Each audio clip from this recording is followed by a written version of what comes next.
اچھا میرے پاکستانیوں، آج سے 1 سال پہلے میں اپنی ڈائری اٹھا کے تو پرائم منسٹر ہاؤس سے گھر گیا تھا، اور اس کے پیچھے ایک بہت بڑی سازش تھی۔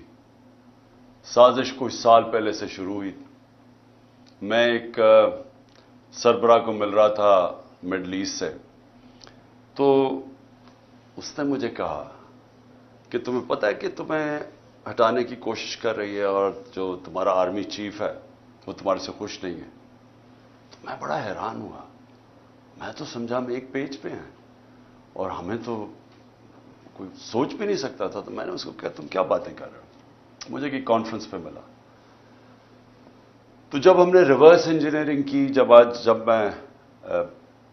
جب سے ہماری گورنمنٹ گئی، اور میں نے پھر پیچھے سارا جائزہ لیا کہ کیا کیا ایونٹس ہوئے اور کس طرح کی سازش ہوئی اور کون کون اس میں ملوث تھا، لیکن ایک کردار جو سب سے جو اس کا ماسٹر مائنڈ تھا، تو وہ پھر آہستہ آہستہ ساری سمجھ آ گئی۔ کدھر کدھر دھوکے ہوئے ہمارے سے، کدھر کدھر ہمیں لال بتی کے پیچھے لگایا گیا، کدھر کدھر جھوٹ بولے گئے، اور ساری کوشش یہ تھی، پہلے سے پلان بنا ہوا تھا کہ مجھے ریپلیس کرنا تھا شہباز شریف سے۔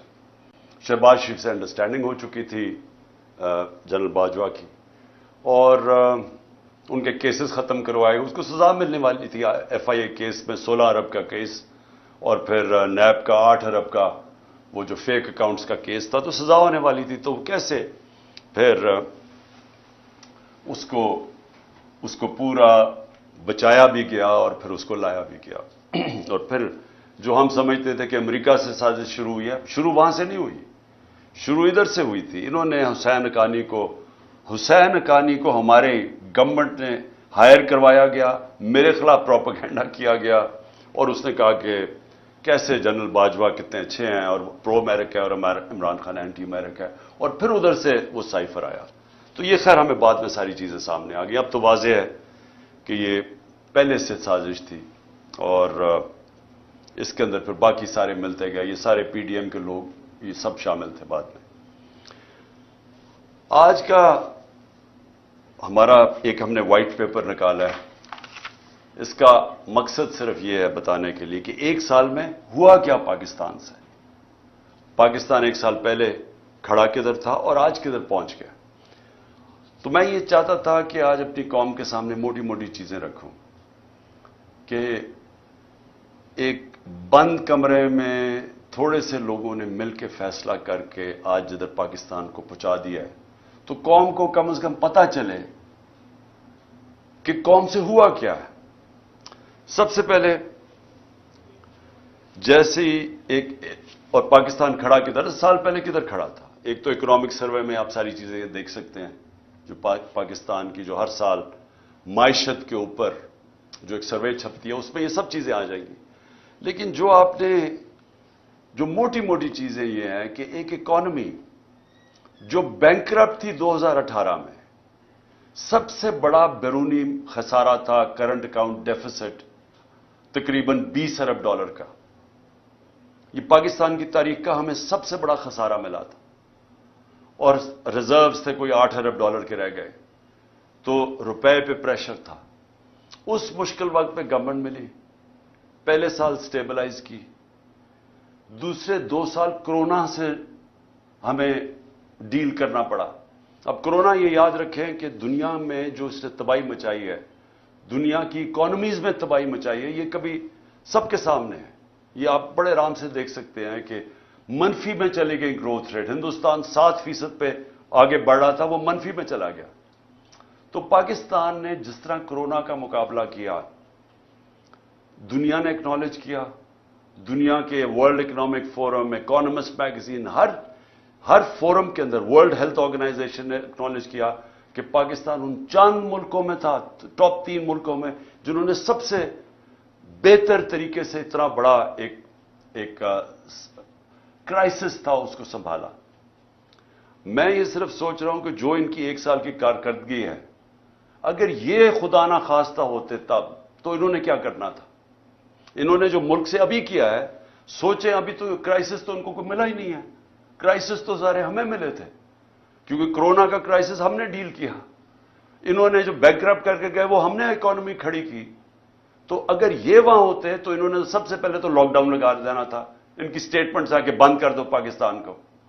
تو اگر وہ بند کر دیتے، آگے مشکل حالات تھے، تو یہاں تو لوگوں نے بھوکے مر جانا تھا. تو ہم نے جو سمارٹ لاک ڈاؤن ان کی تنقید بھی سنی، تو شکر کریں کہ یہ اللہ نے ان کو تب وہاں نہیں رکھا ہوا تھا. اس کے بعد آخری 2 سال 5.7% پہ ہماری اکانومی اوپر گئی اور 6% پہ اوپر گئی. اور یہ یاد رکھیں کہ 17 سال میں بہترین پاکستان کی اکنامک پرفارمنس تھی.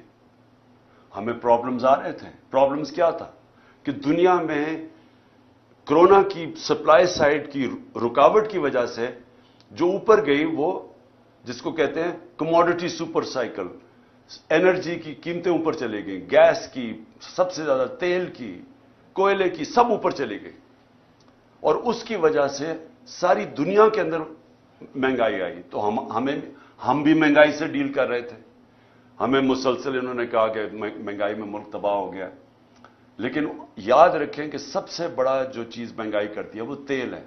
تو ہمارے زمانے میں آخری سال میں $110 سے $115 پہ تیل چلا گیا تھا. ان کے دور میں ابھی $65 تھا، اور اب کبھی $70 ہوتا ہے، $80 پہ سنا ابھی گیا ہوا ہے. تو فرق دیکھیں کہ تیل کا تب کتنا مہنگا تھا، اب کتنا مہنگا. تو ان کا تو کوئی اتنا بڑا کرائسس نہیں تھا. ہم نے سب سے زیادہ کرائسس ڈیل کیے. اور اس کے باوجود جب ہماری گروتھ ریٹ تھی 5.7 اور 6%، یہ 17 سال میں پاکستان کی بہترین گروتھ ریٹ تھی. اور یاد رکھیں اس سے پہلے جو تھی، امریکن ڈالر آ رہے تھے وار آن ٹیرر میں. اس سے پہلے جنرل ضیاء الحق کے تب پھر ڈالرز آ رہے تھے افغان جہاد میں. اس سے پہلے ایوب خان کی سیٹوں سینٹوں میں پھر امریکن ڈالر آ رہے تھے. یہ امریکن ڈالرز آنے کے بغیر پاکستان کی گروتھ 5.7 اور 6% تھی.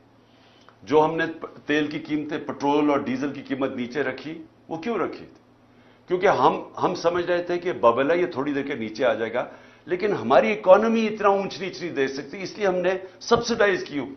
کیونکہ ہم نے روس سے جب میں وہاں گیا، میں نے صدر پوٹن سے جب ملاقات ہوئی، ہم نے ان کو بتایا کہ ہمارے ملک میں یہ آپ کی ٹینشن کی وجہ سے تبھی تیل کی قیمتیں اوپر چلی گئی تھی. تو انہوں نے پھر اپنا انرجی منسٹر بھیجا، حماد اظہر سے ملاقات ہوئی، اور ہماری انڈرسٹینڈنگ یہ تھی کہ ہم نے جس طرح ہندوستان سستا تیل روس سے لے رہا تھا، پاکستان نے بھی لینا تھا. اور بدقسمتی سے آتے ساتھ ہی آپ کو پتا ہے کہ سازش شروع ہو گئی. واپس آئے تو ووٹ آف نو کانفیڈنس ہو گئی، اور اس کے بعد ہماری گورنمنٹ چند ہفتوں میں چلی گئی. تو وہ بیچ میں چیزیں رہ گئی. ہمارا ٹیررزم، جو اتنا آج کل ٹیررزم کی بات کر رہے ہیں، یاد رکھیں ہم ٹیررزم سے ٹورزم پہ گئے تھے. ہمارے 3.5 سال میں دہشت گردی دیکھ لیں اور آج دیکھ لیں. اور جب جو امریکہ نکلا افغانستان سے، تو وہ بہترین ٹائم تھا اس وقت کہ افغان گورنمنٹ کے ساتھ کوآپریٹ کر کے ہم اس ملک کے اندر جو دہشت گردی جو تھوڑی بہت بھی تھی، اس کے اوپر بھی قابو پا سکتے تھے. لیکن کچھ نہیں کیا گیا. انہوں نے کوئی نہ، ان کے پاس ٹائم تھا سوچنے کا، نہ کچھ تھا، کیونکہ آئے تھے صرف ایک مقصد کے لیے، اپنے کرپشن کیسز ختم کرنے کے لیے. نہ انہوں نے اکانومی کا روڈ میپ دیا، نہ ان کو کوئی فکر تھی کہ یہ جو واپس آ رہے ہیں، جب طالبان گورنمنٹ آئی تو انہوں نے کہا واپس جائیں TTP کو. تو جب وہ واپس آ رہے تھے، نہ سوچا کہ ان کو ریہیبلیٹیٹ کیسے کرنا ہے. ان کو تو اس کی فکر ہی نہیں تھی. یہ تو پڑ گئے اپنے کرپشن کیسز پہ آتے ساتھ ہی. پہلی کیبنٹ کی میٹنگ کے اندر انہوں نے آتے ساتھ ہی اپنے جناب ECL پہ جو رکھے ہوئے تھے وہ ختم کیا. 60% کیبنٹ جو نہیں آئی وہ ضمانت پہ تھی، کرپشن کے کیسز تھے. تو انہوں نے تو صرف آتے ساتھ ہی اپنی کرپشن کیسز ختم کیے، اور پھر اسمبلی میں جا کے نیب کا قانون پاس کر کے 1100 ارب روپے کے کرپشن کے کیسز اپنے ختم کیے. ہمارے 3 سالوں میں نیب نے 480 ارب روپے کرپشن کا ریکور کیا تھا. ہماری ایوریج آ رہی تھی 160 ارب روپیہ سال کا. سب سے زیادہ ہمارے دور میں ہم نے نیب نے پیسے ریکور کیے تھے جو کرپشن کے تھے. انہوں نے آتے ساتھ ہی پہلے نیب کو ختم کیا، نیب کے اوپر آدمی بٹھایا، جب وہ بٹھایا اس نے بھی دیکھا کہ میرے سے غلط کام کروا رہے ہیں، اس نے ریزائن کیا. یعنی نیب کا ادارہ تباہ کیا آتے ساتھ ہی، کیونکہ ان کو سب کو ڈر تھا نیب سے. تو امینڈمنٹ بھی پاس کی، پھر اپنا آدمی رکھایا، وہ بھی نہیں چلا. اس کے بعد ایف آئی اے کو انہوں نے تباہ کیا آتے ساتھ ہی، کیونکہ شہباز شریف نے پھنس جانا تھا. مقصود چپڑاسی اور وہ جو 16 ارب روپے کے کرپشن کیس تھے. ایف آئی اے پہلے رائے طاہر کو لے کے آئے آئی جی، جو نہیں، رائے طاہر پہلے سے تھا، اس سے غلط کام کروانے کی کوشش کی، اس نے ریزائن کیا. پھر آدمی لے کے آئے، پھر ساری ایف آئی اے کو صرف لگا دیا ہم سب کے اوپر، ہمارے اوپر کیسز کرنے کے لیے. ایف آئی اے کا ادارہ ختم کیا اپنے آپ کو بچانے کے لیے 16 ارب کیسز کے اور اپنا آدمی اور وکٹمائزیشن کے لیے. نیب، ایف آئی اے گئی، پارلیمنٹ ختم ہو گئی، کیونکہ جب راجہ ریاض بن گیا اپوزیشن لیڈر تو اس کا مطلب اپوزیشن تو ختم ہو گئی. تو پارلیمنٹ تو چلتی نہیں اپوزیشن کے بغیر، تو وہ ختم ہوئی. پھر الیکشن کمیشن، اس کو انہوں نے استعمال کیا صرف اور صرف کہ کسی طرح وہ ان کو الیکشن جتا دے. توشہ خانہ کیس کر دے عمران خان کے اوپر، فورن فنڈنگ کیس کر دے. اب وہ فورن فنڈنگ کیس ہی ختم ہو گیا. اب پتہ چلا کہ وہ فورن فنڈنگ ہی نہیں تھا، وہ کچھ اور تھا. اب ہائی کورٹ نے، ایک جج صاحب نے کہا کہ جی بتائیں، جو عمران خان کے اوپر میڈیا ٹرائل کر رہے تھے وہ بھی رہ گیا بیچ میں. ابھی توشہ خانہ بھی ختم ہوگا، وہ بھی پتہ چلے گا کہ اس الیکشن کمیشن نے ان کو خوش کرنے کے لیے میرے پہ کیس کیا تھا. اور پھنس جائیں گے یہ اب، کیونکہ توشہ خانہ کا ریکارڈ سارا اویلیبل ہے. تو توشہ خانہ کا جب ریکارڈ اویلیبل ہے، انہوں نے اپنے پیر پہ کلہاڑی مار دی ہے، کیونکہ اس میں نواز شریف اور زرداری نے پھنس جانا ہے توشہ خانہ میں. اور انشاءاللہ ان کی جو گاڑیاں انہوں نے چوری کی ہیں وہ بھی ہم سامنے لے کے آئیں گے. اس کے بعد میڈیا، جو ایک ستون ہوتا ہے ڈیموکریسی کا، اس کے اوپر واردات شروع ہوئی. عمران خان اور پی ٹی آئی کا بلیک آؤٹ شروع ہو گیا میڈیا میں. ہمارے دور پہ کہتے ہیں کہ جی میڈیا کے اوپر پابندی تھی. جتنی آزادی ہمارے دور میں میڈیا کے اوپر تھی، میں چیلنج کرتا ہوں، پاکستان کی تاریخ میں نہیں تھی. کھل میڈیا نے جس طرح ہمیں اٹیک کیا، میرے پہ، سب پہ، میرے گھر والوں پہ، کبھی ایسا میڈیا کا اٹیک نہیں تھا. ہنی مون پیریڈ بھی نہیں ملا، پہلے دن سے اٹیک شروع کر دیا. اور جیسی ہماری گورنمنٹ گئی، میڈیا کو ٹوٹل کنٹرول کیا گیا. خود ٹیلی فون جایا کرتا تھا نامعلوم صاحب سے کہ جناب عمران خان کو نہیں دکھانا. ان کو اونرز کو ٹیلی فون کر کے کہا جاتا تھا کہ اس کو نہیں تم نے دکھانا. جو 2-3 چینلز تھی وہ جو دکھا رہی تھی، ان کے اوپر آپ پریشر ڈال کے ان کو بھی بند کروا دیا کہ آپ نے بھی نہیں دکھانا، لائیو عمران خان کی کوریج نہیں دکھانی. جو سب سے بڑی پارٹی پاکستان کی ہے، اس کے لیڈر کو کیسے ایک ڈیموکریسی کے اندر آپ میڈیا سے بلیک آؤٹ کروا دیتے ہیں، اس کی سپیچز نہیں دکھانے دیتے. اور یہ بھی آپ، یہ لائیو نہیں جائے گا کیونکہ ان کو خوف ہے کہ پتہ نہیں وہ کیا کہہ دے گا. تو اتنا خوف ہے فریڈم آف سپیچ سے. اور میں آج یاد کرانا چاہتا ہوں ہر وہ ہمارا صحافی جو ہمارے دور میں کہتا تھا کہ جی دیکھیں یہاں پابندیاں لگ رہی ہیں. میں چیلنج کرتا ہوں کہ آج اور کمپیئر کریں. میں کہتا ہوں پاکستان کی جمہوریت کی تاریخ میں کبھی ایسی پابندیاں نہیں لگی جو آج لگی ہوئی ہیں ہمارے اوپر. تو میڈیا انہوں نے کر دیا. پھر فنڈامنٹل رائٹس، بنیادی حقوق. 25 مئی کو سے شروع ہوتا ہے. لوگوں کے گھروں میں پولیس گھس کے، پی ٹی آئی کے ایم پیز لوگوں کے گھروں میں گھس کے، نہ چادر نہ چادر دیواری، وہاں جا کے جو انہوں نے جس طرح تشدد کیا، لوگوں کو اٹھایا. ایک 11 سال کے بچے کو لے کر جا رہے ہیں جیل میں کیونکہ باپ نہیں تھا. ایک گھر میں اٹیک کر دیا انہوں نے. وہ ایک میجر صاحب تھے، ان کو کیا پتا کون آ رہا ہے گھر میں. کوئی کسی کے گھر میں رات دروازہ توڑ کے گھستا اندر، اس نے گولی مار دی، اس نے سمجھا کوئی ڈاکو آ رہا ہے. اس کو پکڑ کے اس کے بیٹے کو انہوں نے جو تشدد کیا پولیس نے، جو بیٹے سے کیا. میں 6 مہینے کے بعد بیٹے کو ملا، اس نے کہا میں ابھی بھی میں رات کو سو نہیں سکتا، اتنا انہوں نے میرے ظلم کیا.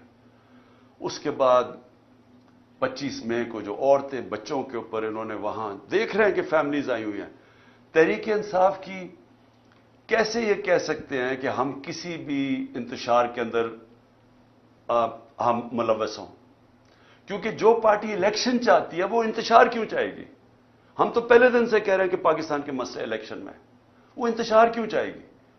لیکن ہر جگہ ہمارے اوپر انہوں نے ہمیں کوشش کی کہ کسی طرح ہم ریئیکٹ کریں، ہمارے اوپر ٹیئر گیسنگ یا جو بھی کریں تاکہ یہ کہہ سکیں کہ تحریک انصاف انتشار پھیلا رہی ہے.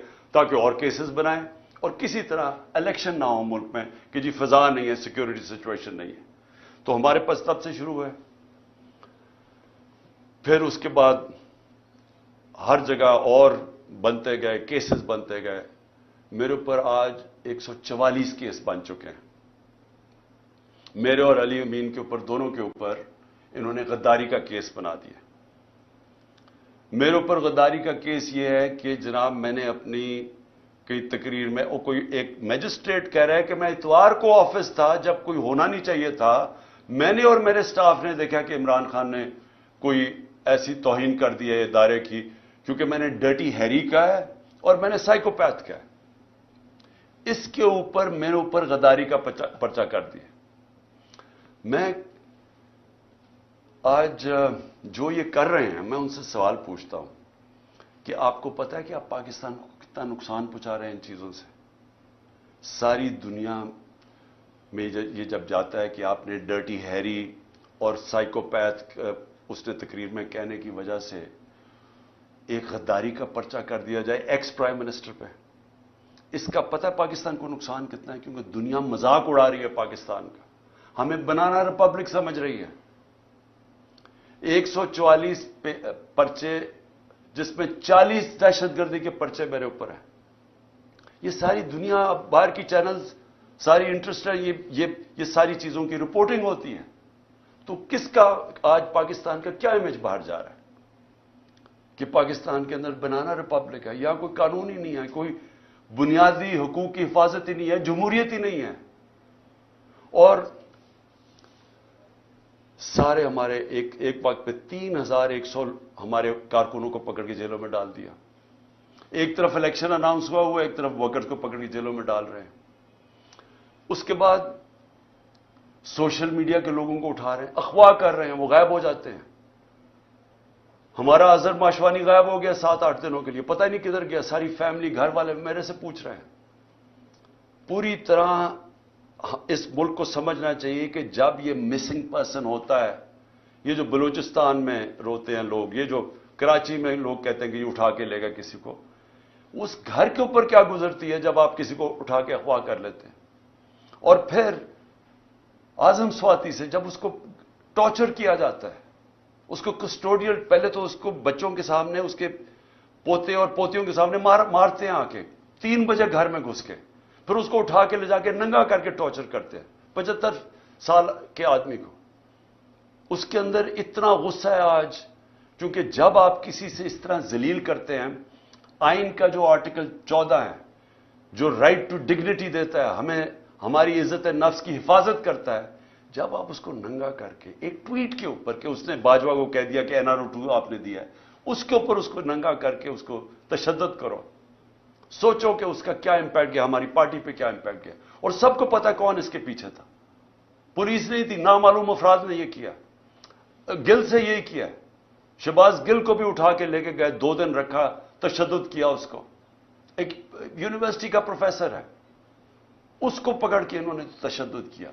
کدھر گئے فنڈامنٹل رائٹس؟ کوئی پوچھنے والا نہیں. خوف ہے ساری جگہ کہ او ہو جی نامعلوم نے اٹھا لیا. خوف ہے ان کا کہ کوئی سب ان کے سامنے ڈرتے ہیں. سوشل میڈیا کے بچوں کو پکڑا، کسی کو کبھی کوئی اٹھا لے، ان کی عجیب عجیب خبریں آئیں، پکڑ کے وہی ننگا کر کے ان کو ذلیل کر کے ان کو پھر گھر واپس دے کہ آپ نے کچھ نہیں کہنا، آپ نے کسی کی تنقید نہیں کرنی. کوئی یہاں ایک ایسے انٹچبلز ہیں، ان کا نام بھی نہیں آپ نے لینا. یعنی یہ کوئی مشرف کے مارشل لا کے اندر ہم نے کبھی اس طرح کی سختی نہیں دیکھی. میں نے کبھی اس طرح، میں اپوزیشن میں تھا، کبھی میں نے اس طرح کا ظلم نہیں دیکھا جو ہمارے اوپر ہوا اور ہوتا جا رہا ہے، رکتا نہیں ہے. ہمارے جو لوگوں کو اٹھاتے ہیں وہ سب بتاتے ہیں، ان کو پکڑ کے لے جاتے ہیں. روزوں میں انہوں کو اٹھایا، نہ ان کو روزہ کھولنے دیا، گندا پانی دیں، پھر کوئی نامعلوم افراد آ جائے ان سے پکڑ کے لوگوں کو ان کو پھینٹا لگایا ان کو. اور پولیس کا میں یہ کہہ دوں کہ زیادہ تر پولیس ہمارے ساتھ سمپیتھیٹک تھی. لیکن میں اب اپنے گھر کا بتانا چاہتا ہوں کہ میرے گھر کے اوپر جو یہاں اٹیک ہوا. دیکھیں پہلے آپ سمجھ جائیں کہ وہ ہوا تھا، ایشو تھا کیا، وہ وارنٹ کس چیز کی تھی. وارنٹ یہ تھی کہ ایک میجسٹریٹ کے کورٹ نے کہا کہ عمران خان کو وہاں ایک کیس کے اندر اپنی حاضری دینی ہے بیل کے لیے. میں کیوں نہیں جا سکا؟ پہلے مجھے گولی لگی ہوئی تھی. 3.5 مہینے میں میری ٹانگ ٹھیک نہیں تھی، ٹریول نہیں کر سکا.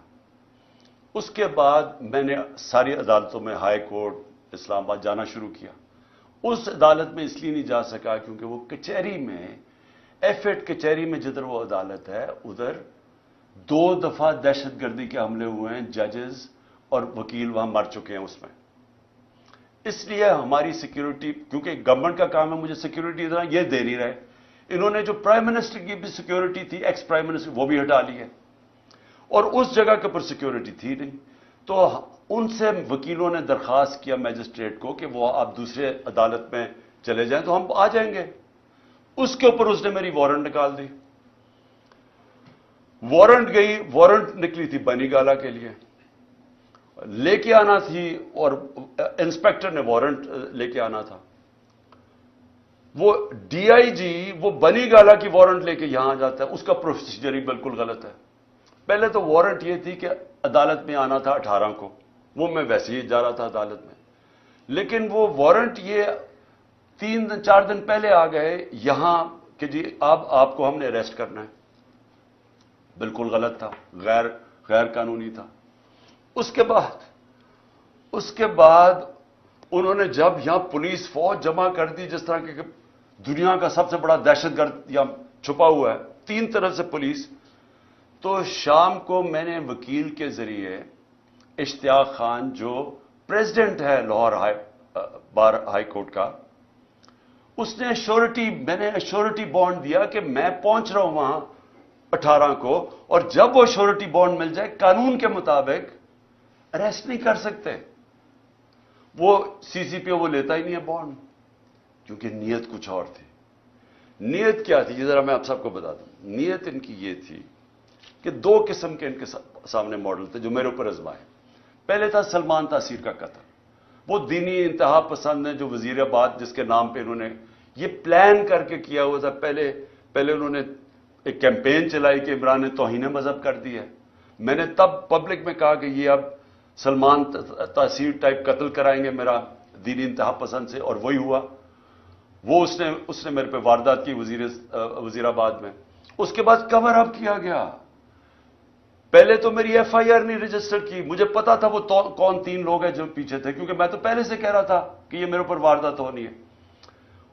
اس کے بعد جب واردات ہوگی انہوں نے سیبوٹاج کیا جے آئی ٹی کی، کیونکہ اگر وہ فائنڈنگ سامنے آ جاتی تو پتا چل گیا تھا 3 شوٹر ہیں، ایک تھا ہی نہیں. تو وہ دینی انتہا پسند کا جو انہوں نے بوگی بنائی تھی وہ تو ختم ہو گئی تھی.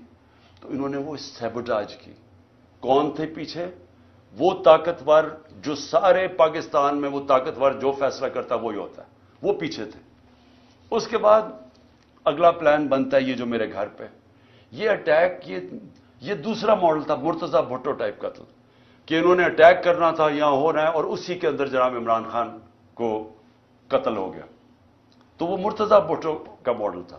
یہاں پہلے کیا، ساری رات اٹیک کرتے رہے، اتنی پولیس رینجرز، جس طرح کا انہوں نے کیا سب غیر قانونی تھا. مقصد کچھ اور تھا.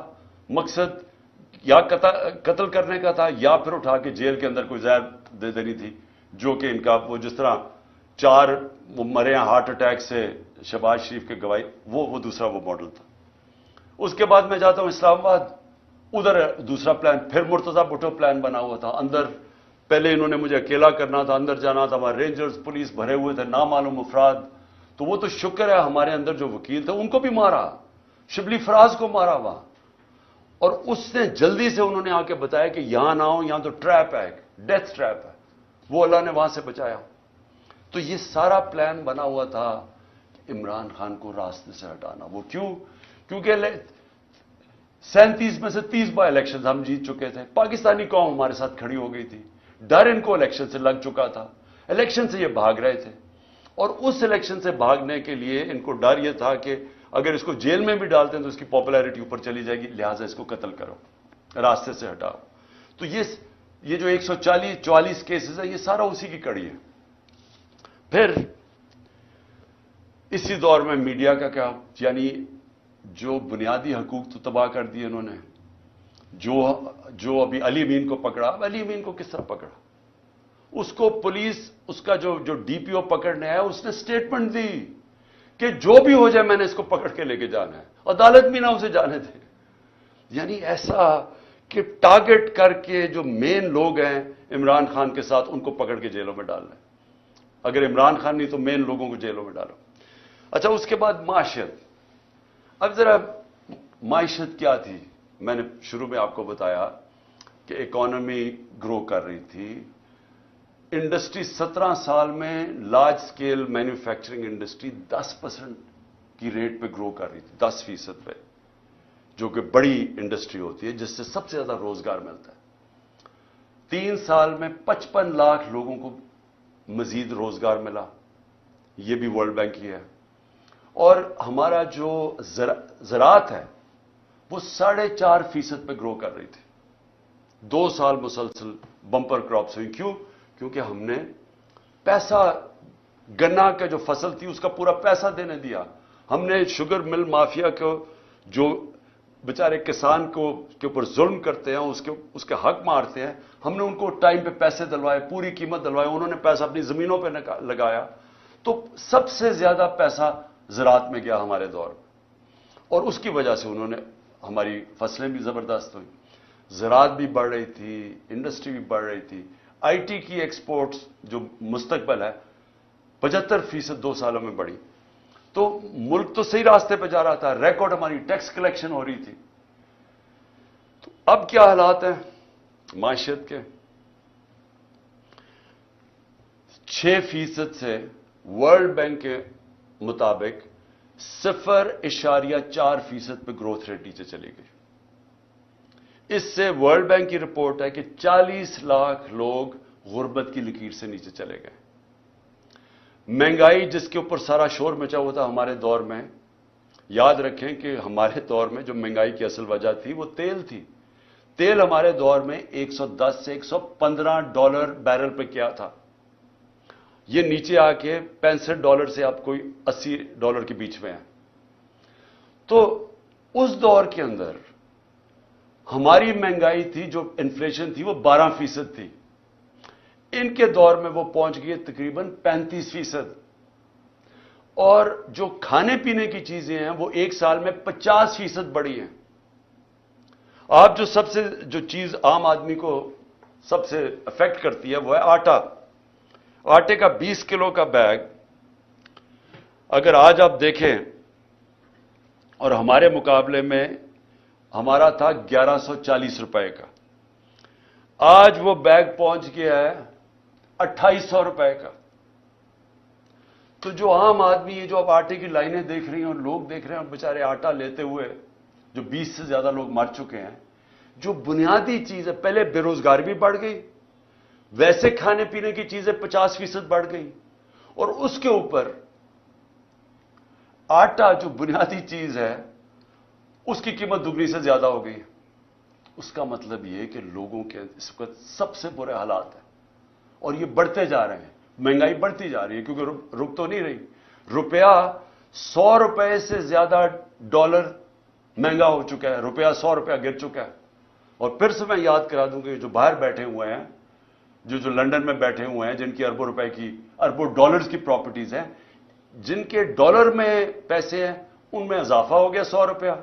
اور جو پاکستان کے اندر اس وقت جو عام آدمی جن کے آپ کے روپیوں میں پیسے ہیں، وہ ڈالر کے مقابلے میں 100 روپیہ کم ہو گیا. اگر آپ یہ سمجھیں نا کہ 100 روپیہ آپ کے پاس بینک میں پڑا ہوا تھا، تو صرف 65 روپے اس کی خریدار کی قیمت رہ گئی ہے. ایکسپورٹس 10% گر گئی ہیں. ہماری ایکسپورٹس آخری 2-3 سالوں میں بڑھتی جا رہی تھی. اب بجائے بڑھنے کے ایکسپورٹس 10% کم ہو گئی ہیں. اس کا مطلب کہ ہمیں اور زیادہ مسئلہ ڈالرز کا آنے والا ہے، کیونکہ ہم اب قرضے تو لے رہے ہیں، لیکن قرضے واپس کرنے کے لیے جو ہمارے پاس دولت میں اضافہ ہونا چاہیے، یعنی ایکسپورٹس میں اضافہ اور ریمیٹنسز میں، وہ بجائے بڑھنے کے وہ یا رک گیا یا کم ہو گیا.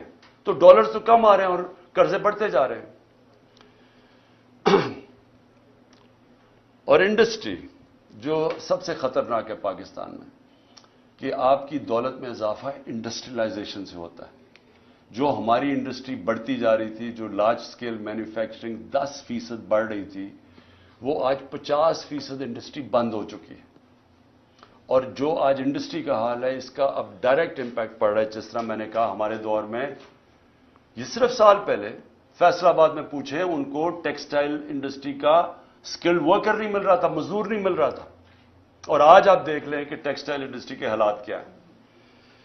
اچھا جی, پھر اب آخر میں پہنچ رہا ہوں کہ 1 سال کے اندر معیشت بھی بیٹھ گئی, میڈیا بھی بند کر دیا, ہمارے جو بنیادی حقوق ہیں ان کی بھی تباہی کر دی,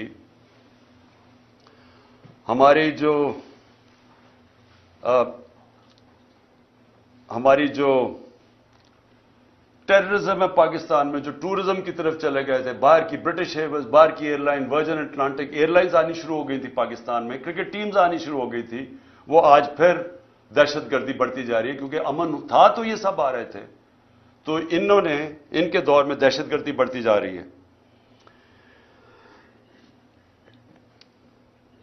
اب آخر میں اپنی بات ختم کرتا ہوں. اب پاکستان کدھر جا رہا ہے؟ ساری قوم کو ہمیں اب سوچنا چاہیے کہ ہمارا ملک جا کدھر رہا ہے. سارے ادارے ہمارے گئے, پارلیمنٹ ہماری گئی. جس طرح پھر سے دیکھیں, ملک چلتا ہے اداروں کے اوپر. پارلیمنٹ ایک ادارہ ہے, پارلیمنٹ کی آج حیثیت ختم ہو گئی ہے. آج پارلیمنٹ کے اندر کورم ہی پورا نہیں ہوتا, تو اس کو کوئی شوق ہی نہیں ہے پارلیمنٹ میں, اس کا مقصد ہی ختم ہو گیا جب اپوزیشن ختم ہو گئی. لیکن جو گورننس کے ادارے ہیں وہ گئے ہیں. جب آپ کی الیکشن کمیشن کے اوپر اعتماد اٹھ جائے, جب نیب ختم ہو جائے, جب ایف آئی اے ختم ہو جائے جس نے انویسٹیگیٹ کرنا ہے کرپشن, ان کو صرف استعمال کرو وکٹمائزیشن کے لیے.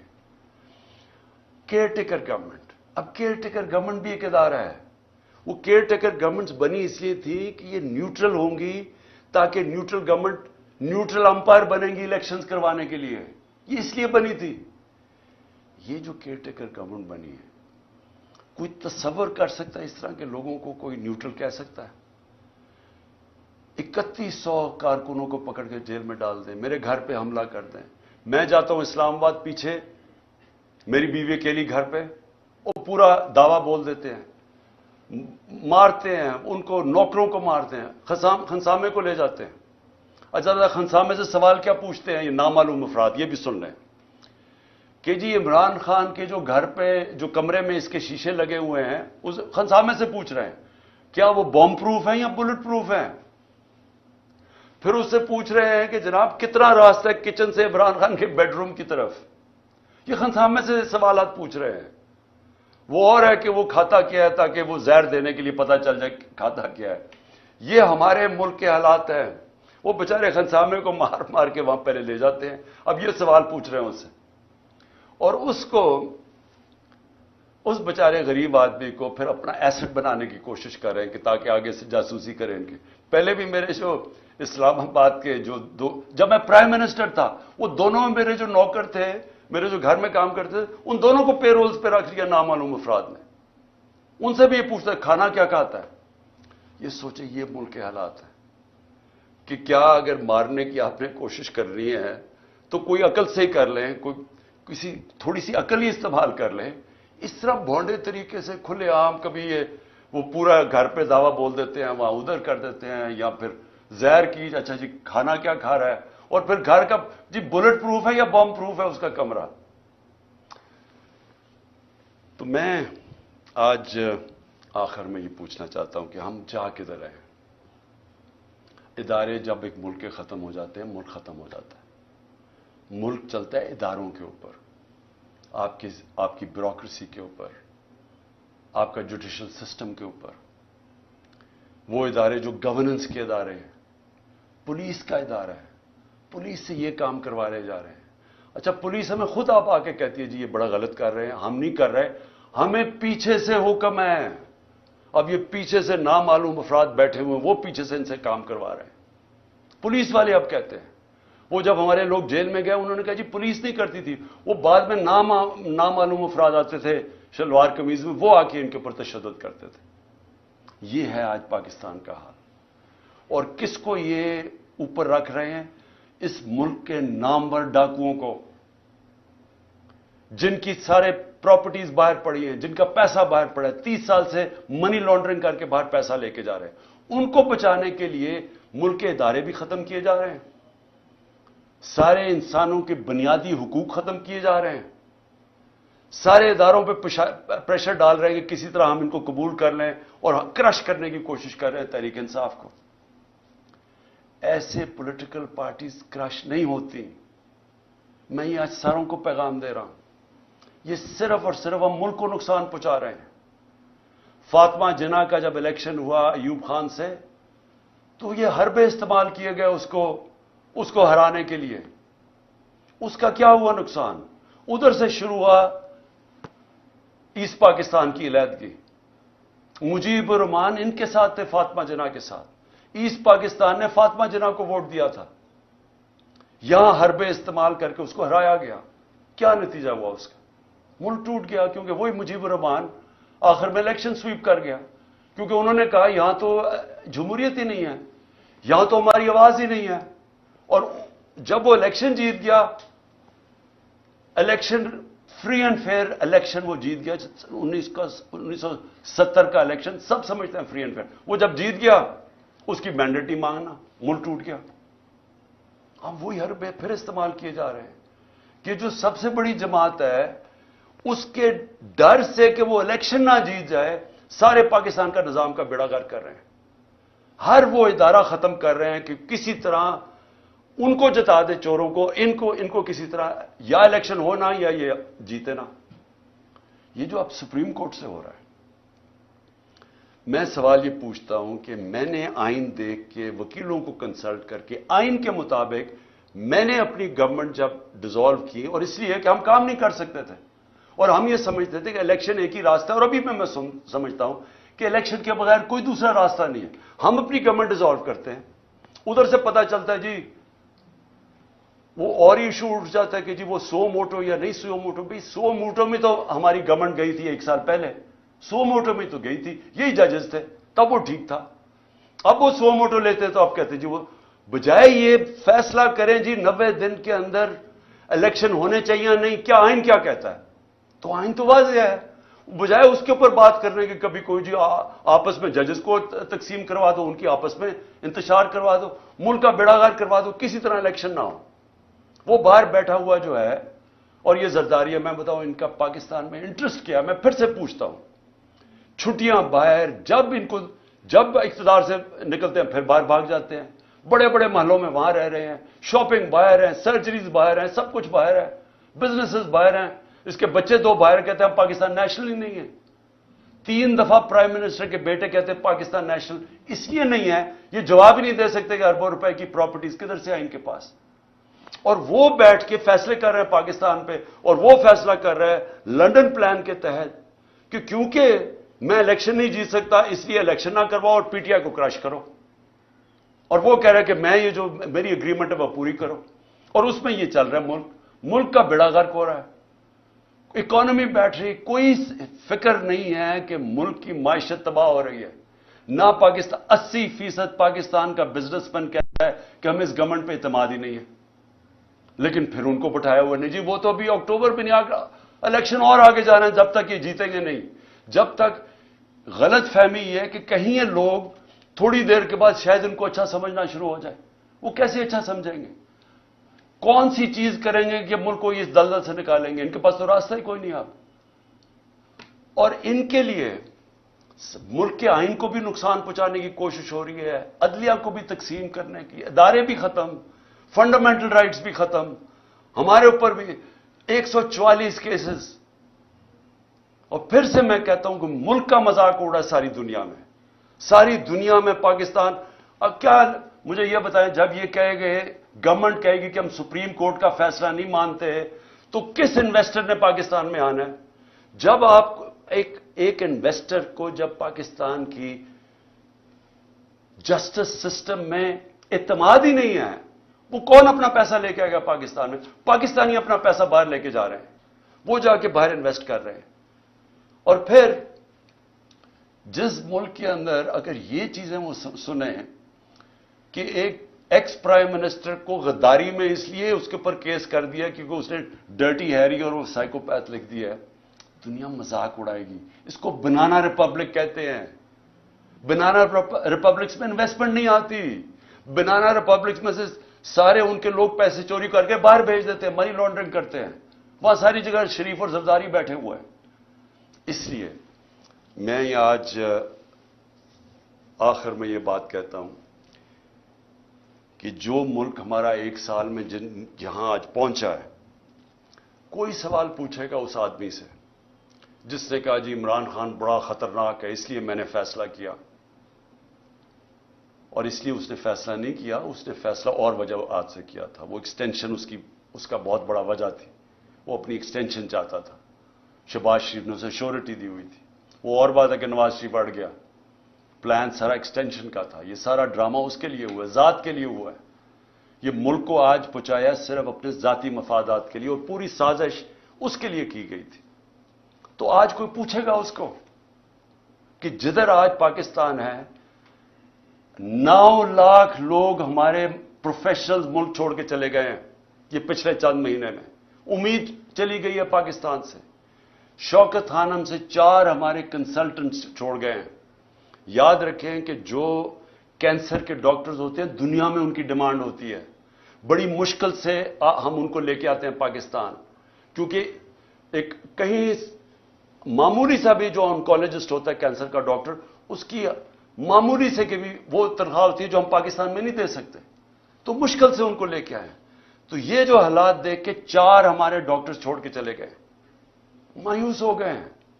تو کیا کوئی اس کو ذمہ دار ٹھہرائے گا کہ تکبر کے اندر فرعون بنا ہوا کہ میں نے فیصلہ کیا جی ملک کی بہتری کیا ہے, اور اس کے لیے آج جو ہمارے حالات ہیں کوئی اس کو کوئی ادارہ ذمہ دار ٹھہرائے گا؟ کیا یہ قانون سے اوپر ہے؟ ان کو کوئی پوچھ نہیں سکتا.